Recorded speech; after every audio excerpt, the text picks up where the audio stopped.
यानी कि 125% अगर 5/4 है तो 12.5% हो जाएगा 5/40।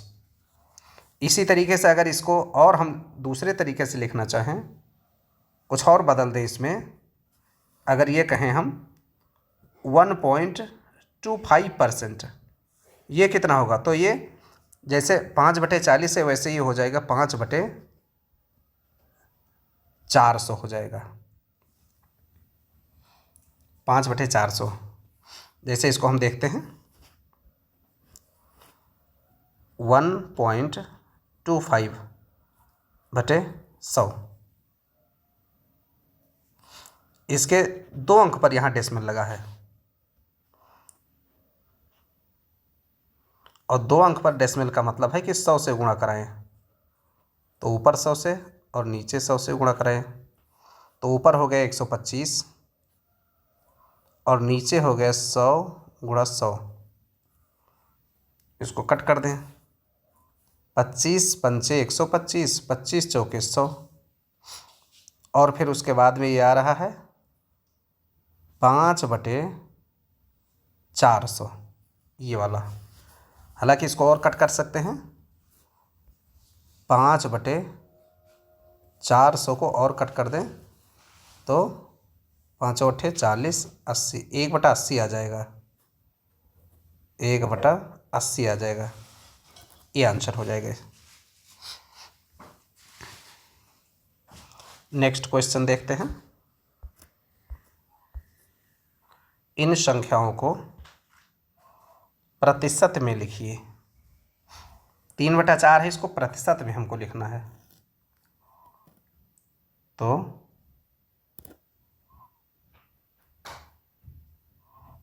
प्रतिशत में लिखने के लिए जैसे अभी हम वहाँ पे 100 से भाग करते थे, अब प्रतिशत में लिखने के लिए 100 से गुणा कर दें।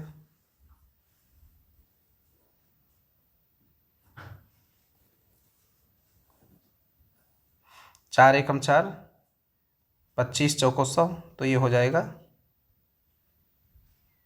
75%। अभी हमने बात किया भी है इसके पहले कि 75% का मतलब होता है 3/4, ये आंसर हो गया। तो यहाँ 100 से हमें गुणा करा देना है। अगर 3/4 को हमें प्रतिशत में बदलना है तो ये कितना प्रतिशत है, तो 100 से गुणा करा दें, 75%। और अगर परसेंट में दिया है और भिन्न में बदलना है तो भाग करा दें 100 से। जैसे अभी हमने देखा है कि अगर 75% दिया है तो इसको हम कर दें 75/100, और ये हो जाएगा 25 × 75, 25 चौके 100, 3/4 हो जाएगा। तो दोनों तरीके से कन्वर्ट करने के लिए हम देख सकते हैं इसको।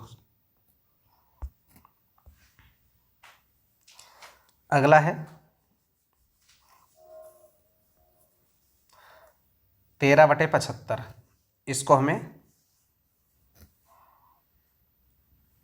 बदलना है 13/75। करना क्या है, 100 से गुणा करा देना है,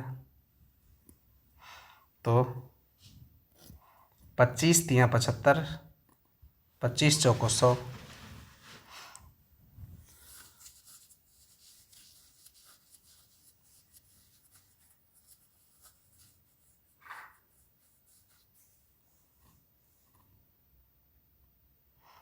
ये हो गया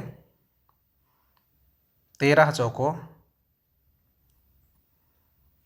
52/3, 52/3। और इसको और भी हम थोड़ा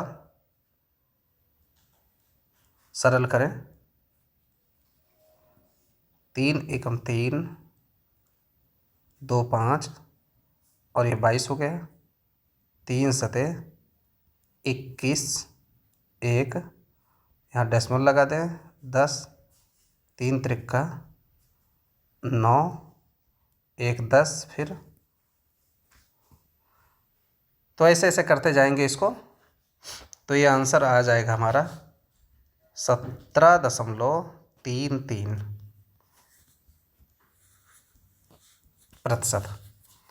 17.33% ये आएगा 13/75। ये हमारा आंसर हो गया।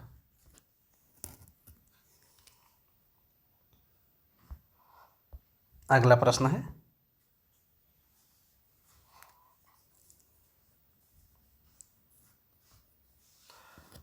0.18 0.18 इसको हम क्या लिखेंगे 0.18। पहले इसको हम भिन्न में कन्वर्ट कर लें। भिन्न में इसे कन्वर्ट करने के लिए हमें जहाँ ये डेसिमल लगा होता है वहाँ पे, जहाँ ये डेसिमल लगा है उसके नीचे 1 लिखते हैं और इसके बाद जितने अंक हैं, जैसे 1 और 8 2 अंक है तो 2 जीरो लगा लेते हैं। तो इसको 1 लिखे और 2 जीरो, और इसको लिख लिए 18/100। इसको हम ऐसे कन्वर्ट किए और उसके बाद में हमें 100 से इसको गुणा करा देना है। तो ये 0.18 का मतलब है 18/100, और इसको हम जब परसेंटेज में बदलेंगे तो ये हो जाएगा 18/100 और गुणे 100। 100 कैंसिल हो गया तो ये हो गया 18, यानी ये 18% है। 0.18 का मतलब है 18%।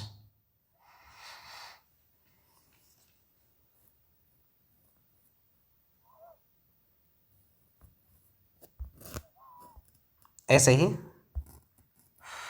0.275 इसको हमें करना है, तो 0.275 जैसे अभी हमने पहले बात किया है कि जहाँ पर ये डेसिमल होता है वहाँ 1 उसके नीचे लिखते हैं और उसके बाद जितने अंक हैं उतने जीरो लगा देते हैं। तो इसके नीचे हमने लिखा 1 और इसके नीचे 0, इसके नीचे 0, इसके नीचे 0, तो ये हो गया 275/1000। और इसको हम अब परसेंटेज में बदलने के लिए 275/1000 परसेंटेज में बदलने के लिए किससे गुणा कराते हैं 100 से, गुणे 100। ये 0 ये 0 ये 0 ये 0 कैंसिल हो गया, तो ये आ जाएगा 275/10, या यहाँ 10 है तो 1 अंक पर यहाँ डेसिमल लगा दे तो ये हो जाएगा 27.5%। ये हो गया, यानी 27.5% अगर देखा जाए तो ये क्या है 0.275 के बराबर है। ये इसका आंसर हो गया।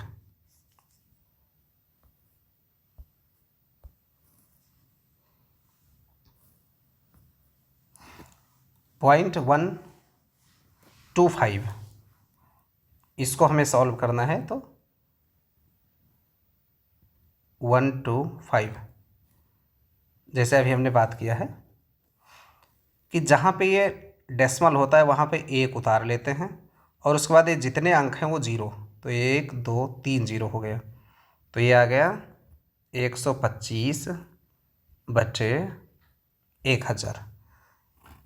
और इसको हम परसेंटेज में अगर बदलने के लिए 100 से गुणा करा दें तो 125/1000 और गुणा 100 कैंसिल कर दें, ये 0 ये 0 ये 0 बचा 125/10। इसको और क्या कह सकते हैं, 1 अंक पर यहाँ 10 डेसिमल लगाते तो ये 10 हट जाएगा, ये हो जाएगा 12.5%। 0.125 का मतलब है 12.5%। यानी अगर हमें 12.5% लिखना है तो उसको हम लिख सकते हैं 0.125। ये हमारा हो गया 12.5%। हम कह सकते हैं कि 0.125 5 इज इक्वल टू 12.5%। ये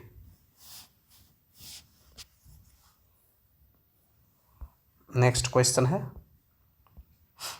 मान ज्ञात कीजिए 1200 का 12%। तो अगर हमें कोई का परसेंट निकालना है 1200 का 12%, तो जितना है वो वैल्यू लिखें और जितने परसेंट है 12 और बटे 100 कर दें। तो ये कटा, ये कटा, ये कटा, ये कटा, 12 बरहिम 144, ये आंसर हो गया। 1200 का 12% कितना हुआ? 144 हुआ।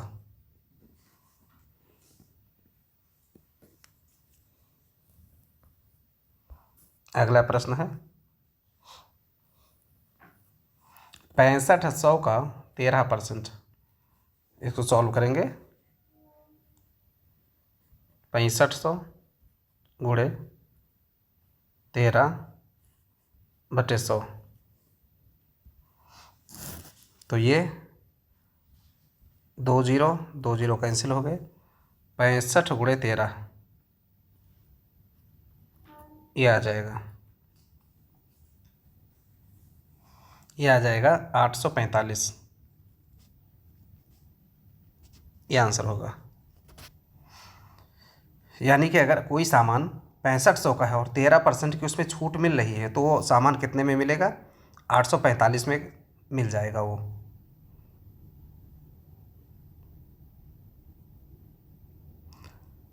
नहीं, 6500 का अगर 13% छूट है तो उस पर छूट 845 रुपये होगी। सामान 6500 माइनस 845 का मिलेगा, ये 845 रुपये ये केवल छूट होगा।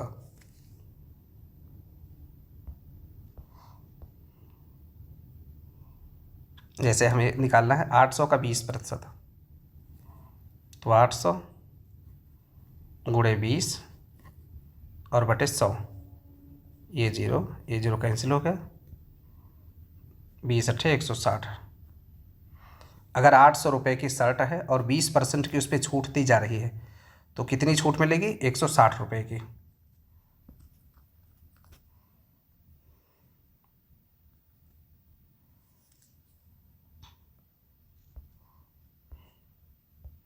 अगला प्रश्न है, नीतू का भार घटकर 60 किलोग्राम से 45 किलोग्राम हो गया, प्रतिशत कमी ज्ञात कीजिए। देखिए, प्रतिशत कमी,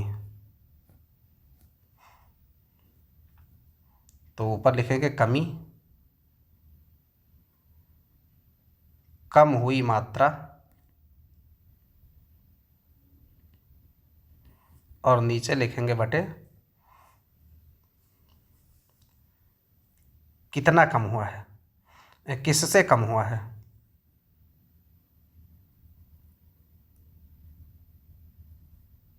किससे कम। अगर ज़्यादा हुआ होता तो लिखते किससे ज़्यादा।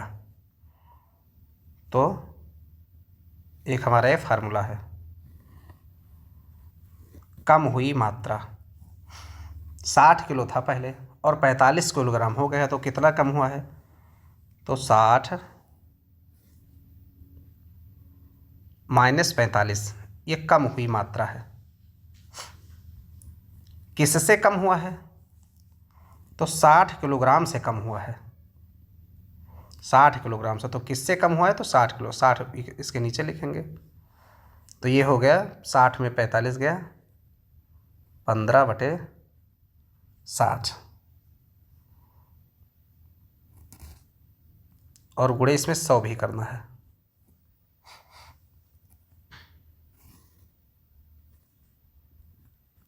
गुणे 100, ये हो गया ऐसे, 15 चौके 60, यानी कि 1/4 और गुणे 100, 4 25 ही 100, ये आ गया 25%।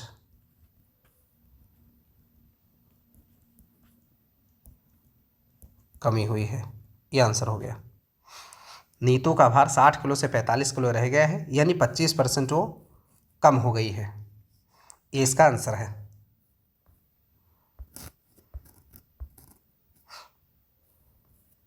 अगला है, एक रेलगाड़ी के टिकट का मूल्य नई दिल्ली से अमृतसर तक 20% बढ़ करके 600 हो जाता है, तो टिकट का वास्तविक मूल्य क्या था? माना उसका मूल्य 100 रुपया था। 20% बढ़ गया है, तो 20% बढ़ने का मतलब है 120/100 लिखेंगे, और बढ़ करके हो जाता है 600 रुपया, तो हम लिख देंगे = 600। तो x बराबर 600 गुणे 100/120, और ये हो गया 12 एकम 12, 12 पंचे 60, 5 गुणे 100 यानी 500।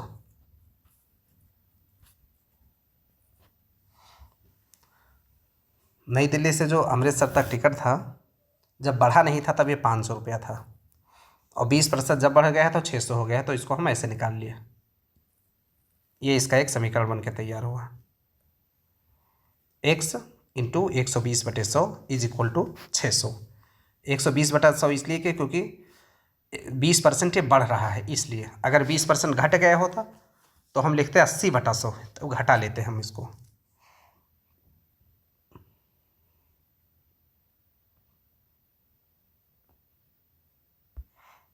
अगला प्रश्न है, 2 उम्मीदवार ए बी एक चुनाव लड़ते हैं। ए को वैध मतों का 46% मिलता है और वो 1600 वोटों से हार जाता है। चुनाव में पड़े कुल वैध मतों की संख्या ज्ञात कीजिए। देखिए, चुनाव में 2 कैंडिडेट हैं,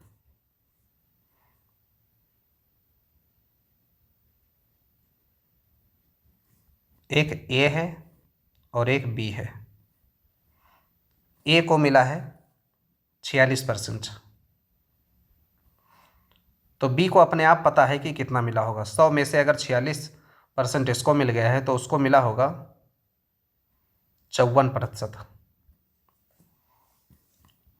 ए को अगर 46% मिला है तो बी को 54% मिला होगा, और दोनों में डिफरेंस कितना है? दोनों में अंतर है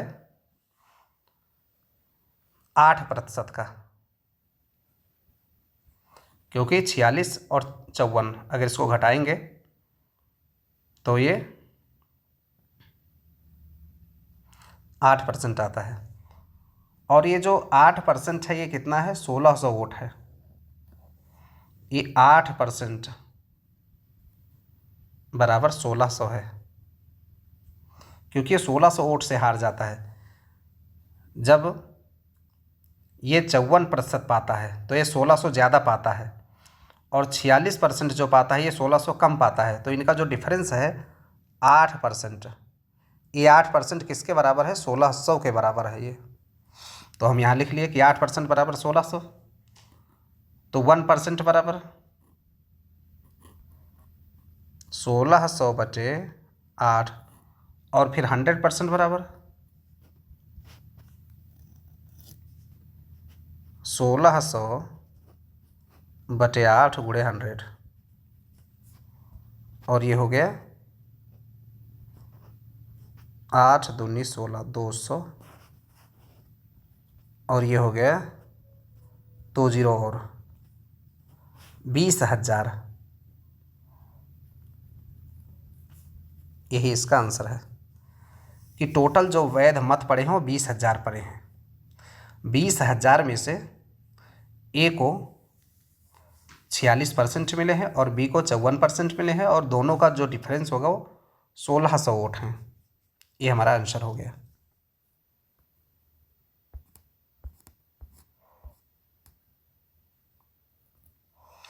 गन पाउडर में 75% नाइट्रोजन है, 10% सल्फर है, और शेष भाग तारकोल है। देखिए, एक है गन पाउडर, इसका कंपोजिशन 3 चीज़ों से मिलके बना है। नाइट्रोजन है इसमें 75%, नाइट्रोजन है इसमें 75%, सल्फर है इसमें 10%, और बाकी तारकोल है, बाकी तारकोल है। तो ये दोनों कितने हो गए? 75 10 85। तारकोल कितना होगा? 15%। ये अपने आप पता है क्योंकि सब मिला के 100% है ये। तो तारकोल है 15%, ये अपने आप पता चल गया। 9 किलोग्राम गन पाउडर है टोटल, तो तारकोल की मात्रा, ये गन पाउडर जो टोटल है ये 9 किलो है, 9 किलोग्राम में तारकोल कितना होगा?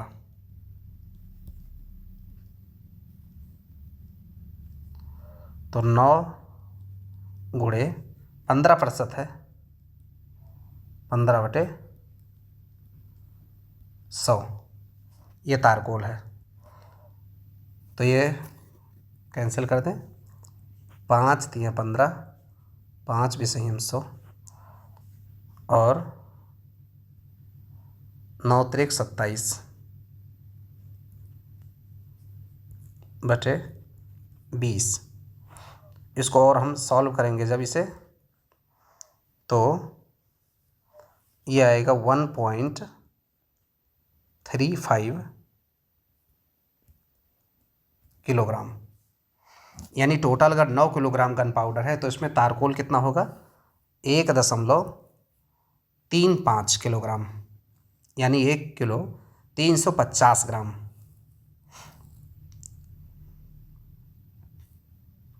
यही आंसर है इसका।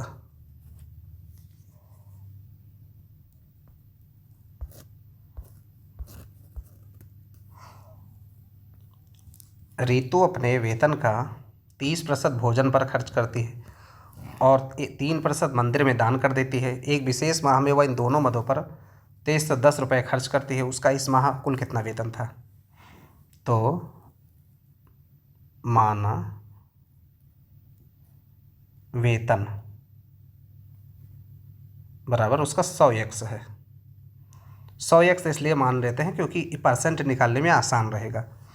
जैसे भोजन पर उसका खर्च अगर है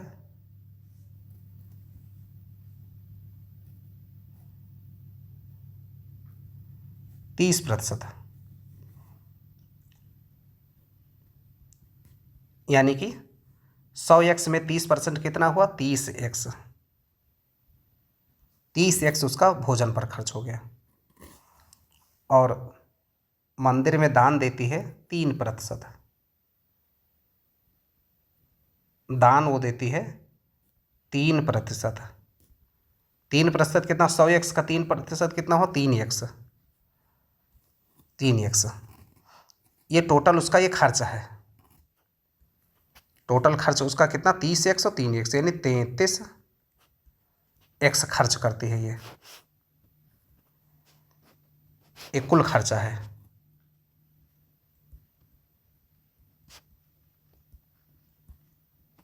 कुल खर्च उसका है 33x। और यह कहता है प्रश्न की दोनों मदों पर 2310 रुपये खर्च कर दे, यानी 33x बराबर 2310, ये 2310 रुपये टोटल खर्चा कर रही है। तो हमारा ये हो गया 33x बराबर 2310, तो x बराबर 2310 बटे 33। इसको सॉल्व कर लें। 11 × 33, 11 दूनी 22, और यहाँ पर 1 बचा, 11 हो गया, 11 एकम 11, ये आ गया 210, और बटा 3, 3 × 7 = 21, ये आ गया 70, यानी x बराबर ये 70 आ गया। हमने माना था उसका वेतन 100x, हमने उसका वेतन माना था कि 100x है, तो आंसर क्या हो जाएगा वेतन उसका 100x, x की वैल्यू रखते 70, तो 100 गुणा 70 ये हो जाएगा 7,000 रुपया। यही इसका आंसर हो गया, क्योंकि 100x हमने माना था और x की वैल्यू हमें 70 मिली है, तो 70 इसमें वैल्यू पुट करने पर 7,000 रुपये आ गया। इस माह का कुल वेतन यही हो गया।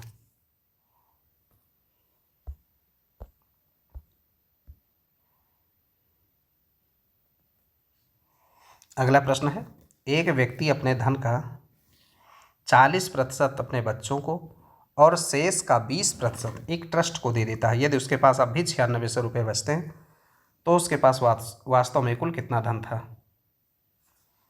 तो माना उसके पास धन था x,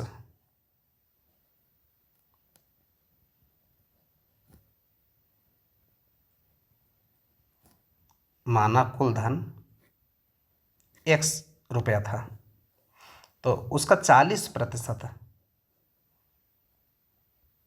x का 40% बच्चों को दे दिया। जब 40% दे दिया तो उसके पास कितना बचा होगा,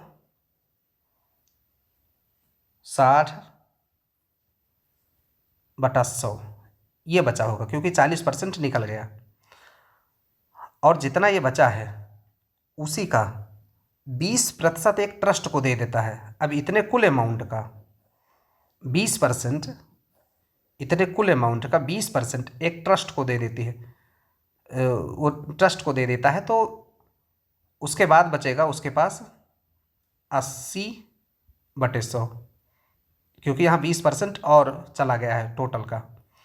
अब उसके पास जो बचेगा वो 9600 रुपये है, यानी कि ये पूरा अमाउंट अब जो बच रहा है वो है 9600 रुपया। ये हमारा इक्वेशन बना।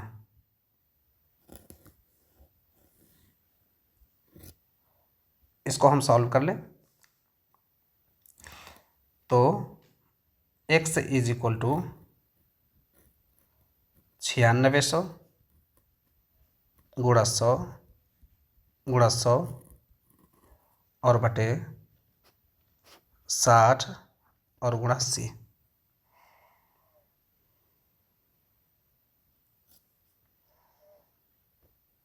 ये जीरो, ये जीरो, ये जीरो, ये जीरो कैंसिल हो गया और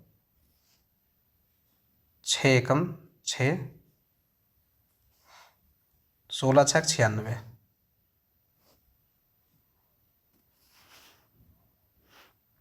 ये हो जाएगा 16 गुणे 100 गुणे 100 और बटे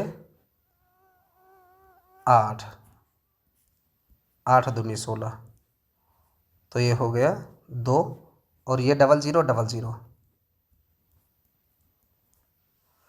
तो टोटल आ गया 20,000 रुपया। वास्तव में कुल कितना धन था, तो x की वैल्यू आ गई 20,000। x इज इक्वल टू 20,000, यही वास्तव में धन था, यही उत्तर है, क्योंकि हमने माना था कि कुल धन x है, तो x की वैल्यू आ गई 20,000।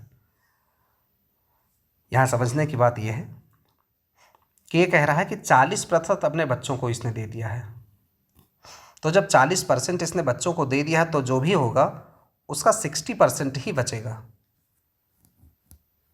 यानी कि उसका बचा है 60%, क्योंकि 40% उसने दे दिया है। फिर उसके बाद में 20% उसने ट्रस्ट को दिया, और जब 20% ट्रस्ट को दिया तो 80% बचेगा। तो इसी चीज़ को हमने यहाँ अप्लाई किया है। इसी चीज़ को अप्लाई करते हुए हमने यहाँ पे लिखा है एक बार कि 60% बचा है तो ये 60/100 कर दिया है हमने, फिर दोबारा 80% बचा है तो 80/100 कर दिया, और उसके बाद 9600 रुपये आता है। इस तरीके से प्रश्न सॉल्व हुआ।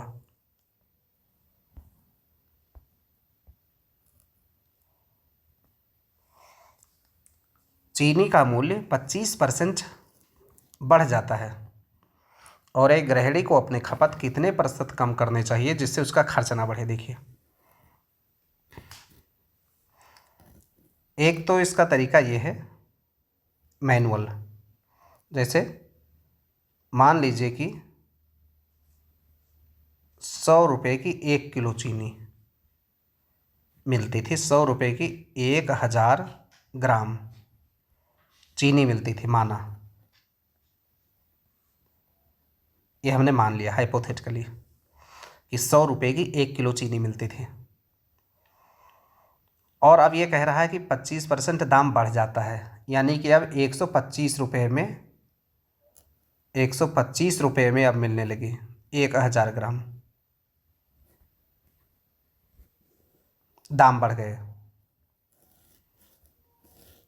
तो या तो किसी को 125 रुपये खर्च करना पड़े तब 1 किलो चीनी आए, और अगर 100 रुपये के लेके आना है तो उसको चीनी का दाम, चीनी को घटाना पड़ेगा। तो जैसे हम लिखते हैं यहाँ पे कि 1000 ग्राम बराबर 125 रुपये के।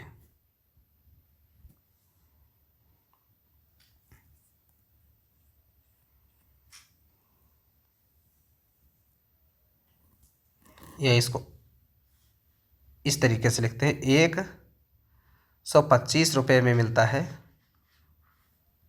1000 ग्राम।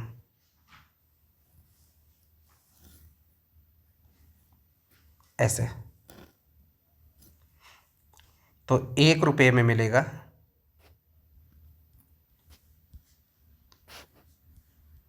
1000/125 ग्राम, और 100 रुपये में हमें देखना है, 100 रुपये में मिलेगा 1000/125 × 100। इसको सॉल्व करें, 25 चौके 100, 25 पंचे 125,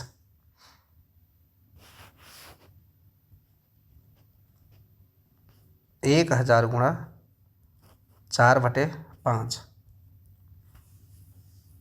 इसको और हम सॉल्व करें तो ये हो जाएगा 5 एकम 5, 5 दूनी 10, 200, और ये हो जाएगा 800 ग्राम।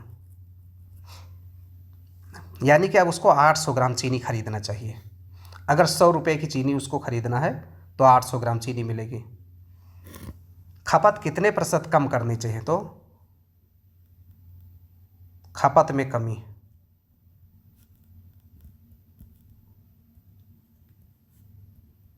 खपत में कमी कितनी आई है? पहले वो 1000 ग्राम खरीद रही थी गृहिणी, अब 800 ग्राम खरीद रही है दाम बढ़ने के कारण से। तो खपत में कमी आई है 200 ग्राम की। तो पहले कितना खरीद रहे थे? 200 ग्राम पहले खरीद रही थी 1000 ग्राम इंटू 100।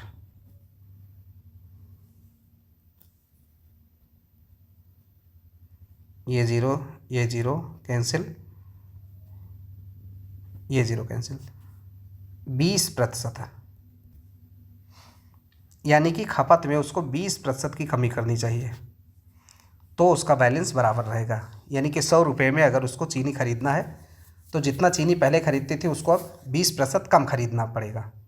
एक तो यह तरीका है मैनुअल तरीका, और दूसरा तरीका है फार्मूले से, परसेंट चेंज। इस फार्मूले से हम सीधे इसको लगा सकते हैं। जैसे परसेंट चेंज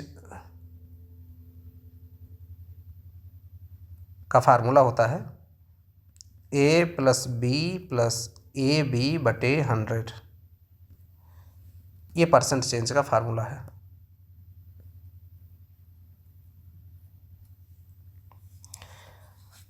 अब इसमें है एक चीज़ बढ़ता है तो दूसरा घटता है, दो तरीके हैं इसके।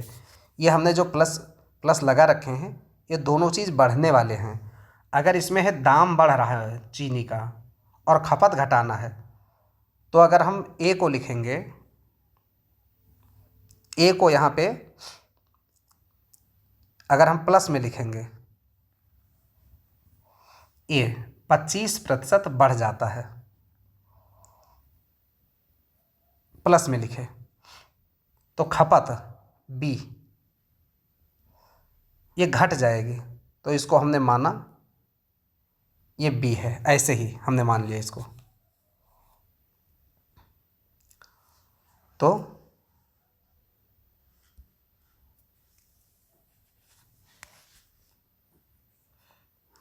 25% बढ़ जाता है, +25 और माइनस बी, क्योंकि हमें पता नहीं कि कितना घट रहा है, उसको हमें वैल्यू निकालना है।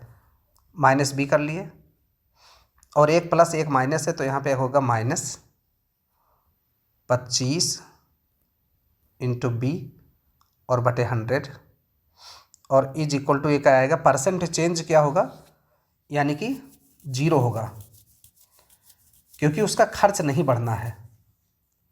ये दोनों का रिजल्ट क्या होगा, कोई खर्च नहीं बढ़ना, तो इसको 0 बराबर कर लिए। सॉल्व करें इसको,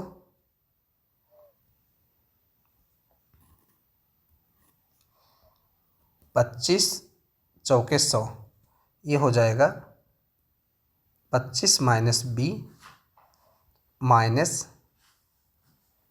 बी बटे 4 बराबर 0। तो इस 25 को हम उस पार अगर भेज दें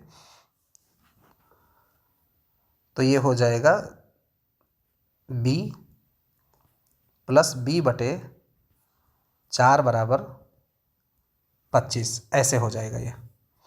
इसके हर बराबर कर ले तो ये हो जाएगा 5b बटे 4 बराबर 25, और फिर b बराबर 25 गुणा 4 बटे 5, और इसको अगर सॉल्व कर लें हम तो 5 बचे 25, यानी b बराबर 5 चौक 20, b बराबर 20%। ये आंसर हो गया। यहाँ भी 20% आया था, ये वाला आंसर, ये 20% आया था, और इस परसेंट चेंज वाले से भी हम 20% आंसर लेके आए हैं। दोनों तरीके हैं, दोनों तरीके में से हम किसी भी तरीके से इसको सॉल्व कर सकते हैं।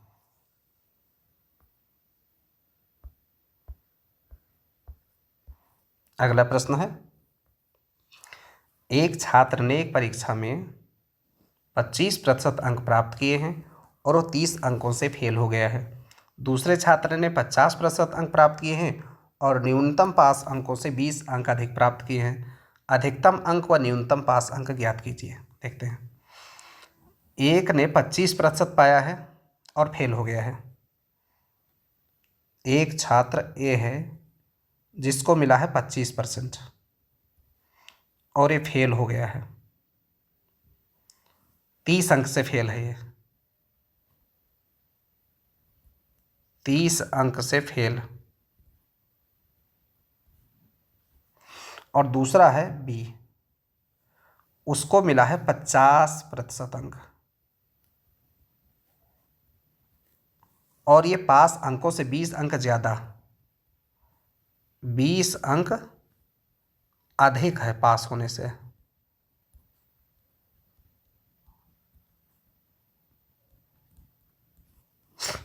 बीस अंक ज़्यादा है। देखिए यहाँ पे अंतर हम देखते हैं परसेंट में, ये दोनों का अंतर कितना है। एक को 25% मिला है, एक को 50% मिला है। दोनों का डिफरेंस कितना हो, दोनों का अंतर कितना है,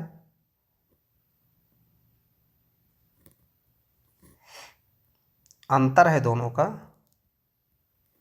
50% में से 25% घटा दें तो कितना अंतर होगा, 25%। अंतर है दोनों के बीच में 25%। और ये मार्क्स में कितना अंतर आ रहा है, एक 30 अंक से फेल हो रहा है और एक 20 अंक ज़्यादा पा रहा है, तो इनका कितना डिफरेंस है, 30 और 20 का 50 अंक का डिफरेंस है। यानी कि 25% बराबर 50 है। तो 1% बराबर 50/25, और 100% कितना होगा फिर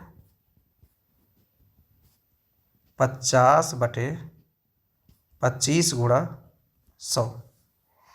इसको हम सॉल्व कर लें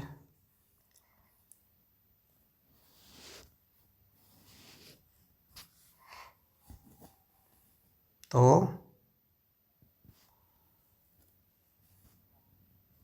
25 चौके 100,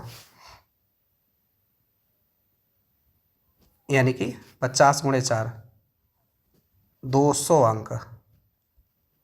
100% अंक कितने हैं, यानी कुल अंक कितने हैं, 100% अंक का मतलब कुल अंक, तो कुल अंक 200 हैं। हमें पता चल गया टोटल मार्क्स।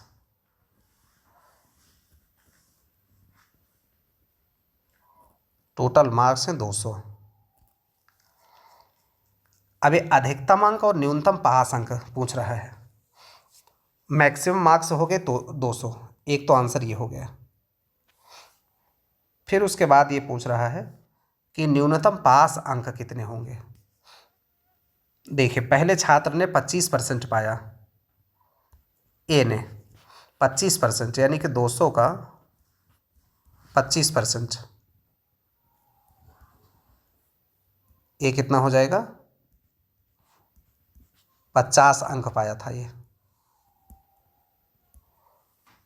पहले छात्र ने 50 अंक पाया था और फेल हुआ था 30 अंक से। इसका मतलब पास होने के लिए इसको कितना चाहिए, पास होने के अंक 50 अंक, और जितने अंक से फेल हुआ है 30 अंक से फेल हुआ है, 50 और प्लस 30 यानी 80 अंक अगर पाता तो पास हो जाता। इसका मतलब है कि जो हमारा पासिंग मार्क्स है वो 80 है, और इसको मिला था पहले वाले को 50 अंक, केवल इसको 50 अंक मिला था, इसलिए 30 अंक से फेल हो गया था। टोटल अगर इसको 80 मिलते तो ये पास हो जाता। तो इस तरीके से हमारे आंसर 2 हो गए कि जो मैक्सिमम मार्क्स है वो 200 है। परीक्षा के जो दो मैक्सिमम मार्क्स हैं टोटल वो 200 हैं, और पास होने के लिए 80 मार्क्स, ये आंसर हो गया।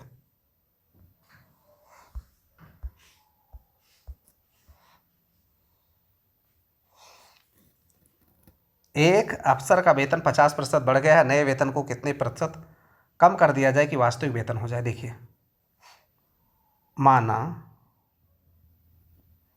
100 रुपया था वेतन, 100 रुपया था वेतन, 50% बढ़ गया,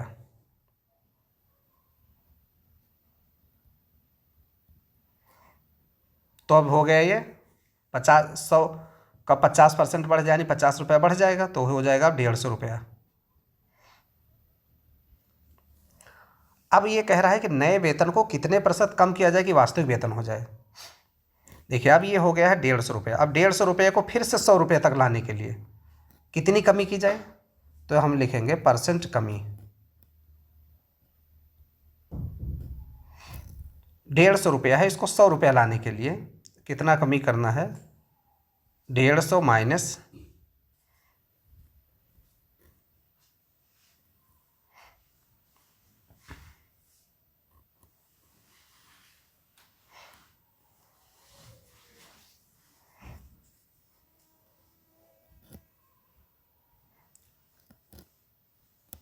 150 माइनस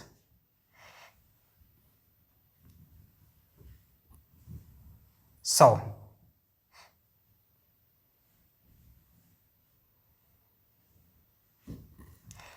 कितने परसेंट इसमें कमी लेके आना है। तो 150 रुपया हो गया है, और इसको हमें फिर से 100 लेके आना है। तो एक फार्मूला हमने लिखा था, कितना परसेंट कमी हुई है,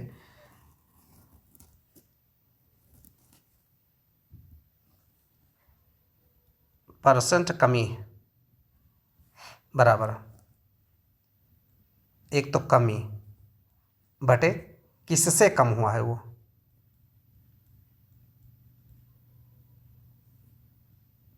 किससे कम और गुणे 100, ऐसे एक लगा दें। तो उसका वेतन अब हो गया है 150 रुपया और इसको 100 पर लेके आना है। तो कितना कम करना है? 150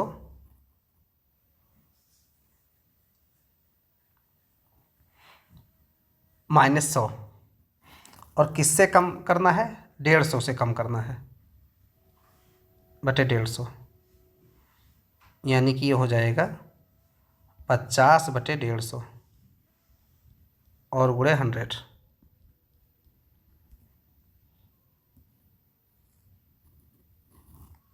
ये इस फार्मूले के अनुसार है। कमी तो टोटल 150 में से 100 तक जो हमें कमी करना है 50 रुपये की, और बटे 150 किससे कम करना है? तो 150 से, तो 150 नीचे हो गया, गुणे 100, ये हो गया 50 तियाँ 150, तो ये हो गया 100 बटा 3। 100 बटा 3 का मतलब ये हुआ 33 सही 1 बटा 3%। ये कमी होनी चाहिए आंसर।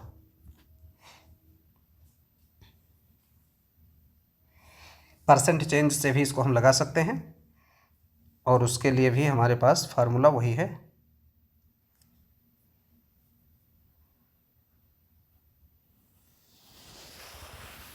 जैसे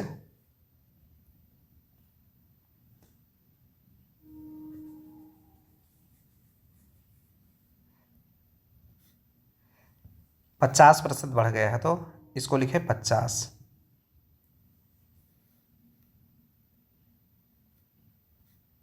और माइनस कितना कम कर दिए? माइनस बी कर दिए, और फिर यहाँ पे minus 50 into B,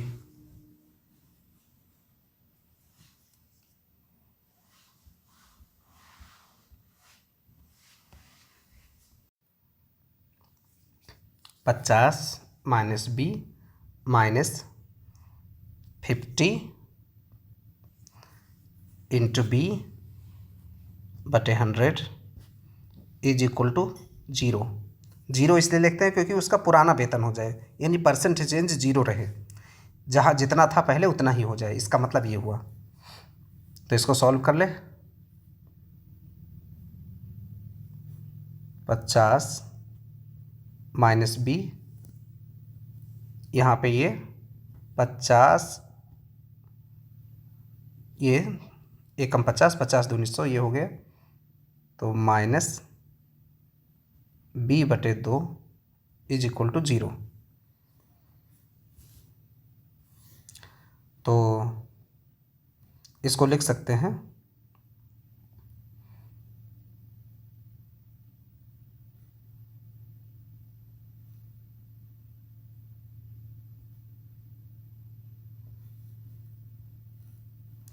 b plus b/2 is equal to 50। ये हो जाएगा 3b बटे 2 बराबर 50। तो ये b बराबर ये हो जाएगा 100 बटे 3, और 100 बटे 3 का मतलब हुआ वही 33 से ही 1 बटे 3%।